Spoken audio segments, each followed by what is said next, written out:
धीरेन्द्र शास्त्री के सामने मुस्लिम परिवार ने अपनाया हिंदू धर्म। केंद्रीय मंत्री ने करवाया था राम कथा का आयोजन। मंच पर बैठे धीरेन्द्र शास्त्री ने महाराष्ट्र के अहमदनगर जिले में आए और परिवार से पूछा, क्या किसी ने तुम्हें मजबूर किया है? इस पर परिवार के मुखिया जमील निजाम शेख ने जवाब दिया कि वे बचपन से ही सनातन धर्म का पालन करते थे और बजरंग दल के माध्यम से शास्त्री से संपर्क किया था।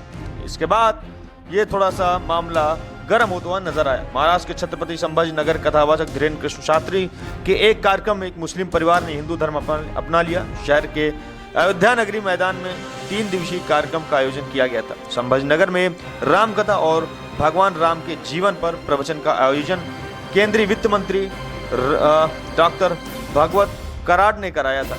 मध्य प्रदेश में बागेश्वर धाम पीठ के प्रमुख धीरेन्द्र शास्त्री ने बुधवार को मंच से घोषणा की थी कि कथा सुनने के बाद मुस्लिम धर्म का पालन करने वाले 10 लोग आज सनातनी बन गए हैं। मंच पर धीरेन्द्र शास्त्री ने महाराष्ट्र के अहमदनगर जिले से आए एक परिवार से पूछा कि क्या किसी ने तुम्हें मजबूर किया? इस पर परिवार के मुखिया जमील निजाम शेख ने जवाब दिया कि वे बचपन से ही सनातन धर्म का पालन करते थे और बजरंग दल के माध्यम से शास्त्री से संपर्क किया था। शेख ने कहा, मुझ पर किसी ने भी किसी प्रकार का कोई दबाव नहीं डाला। उन्होंने यह भी कहा कि उनका परिवार लंबे समय से भगवान राम और कृष्ण की पूजा करता था, गणेश उत्सव मनाया करता था। पत्रकारों द्वारा पूछे जाने पर केंद्रीय वित्त राज्य मंत्री कराड़ ने कहा कि उनकी पार्टी भाजपा का इस आयोजन से कोई भी लेना देना नहीं है। केंद्रीय मंत्री ने यह भी कहा कि धीरेन्द्र कृष्ण शास्त्री के कार्यक्रम में एक मुस्लिम परिवार हिंदू बन गया। उससे पूछा गया कि उसमें कोई दबाव तो नहीं था, तो कराड़ ने इनकार किया। साथ ही दोहराया कि इस भारतीय जनता पार्टी से इसका कोई भी संबंध नहीं है। धीरेन्द्र कृष्ण शास्त्री का पूरा नाम धीरेन्द्र कृष्ण शास्त्री है। वो मध्य प्रदेश के राज्य के छतरपुर जिले के स्थित बागेश्वर धाम सरकार मंदिर के मुख्य पुजारी हैं, जो बागेश्वर धाम महाराज के नाम से फेमस है।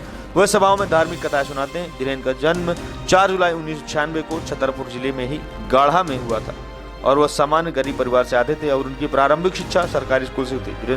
धीरेन्द्र शास्त्री पर अंधविश्वास का आरोप करने वाले एक समूह ने महाराष्ट्र की एक सभा में अपनी चमत्कारी क्षमता को प्रदर्शन करने के लिए कहा था और कहा जाता है कि इस कार्यक्रम में शामिल नहीं हुए थे। धीरेन्द्र शास्त्री ने नागपुर की अखिल भारतीय अंधश्रद्धा निर्मूलन समिति के श्याम मानो ने उन्हें दिव्य दरबार में चुनौती दी और उनकी आध्यात्मिक शक्तियों पर सवाल उठाया। मानो ने शास्त्री पर अंधविश्वास को बढ़ावा देने का आरोप भी लगाया था। जब मीडिया में विवाद हुआ तो शास्त्री ने मानव को अपने दिव्य दरबार में आमंत्रित किया और पूछा कि वह क्या जानना चाहता है। तो स्वामी रामदेव, सदगुरु जग्गी वासुदेव, राम वृद्धाचार्य, साध्वी प्राची प्रज्ञा ठाकुर और राजनेता गिरिराज सिंह जैसे कई प्रमुख हिंदू धार्मिक नेता उनके समर्थन में आ गए। तो कुछ इस प्रकार से एक और बार फिर से धीरेन्द्र शास्त्री उस बागेश्वर धाम महाराज फिर से सुर्खियों बने हुए। अब आपकी क्या राय है इस विषय को लेकर के? जो भी राय हो कमेंट करके जरूर बताएं। साथ ही चैनल को सब्सक्राइब कर बेल आइकन दबाएं। फिलहाल इस वीडियो में इतना ही। डीजे हमको मिलता है अगली वीडियो में, तब तक के लिए जय हिंद, नमस्कार।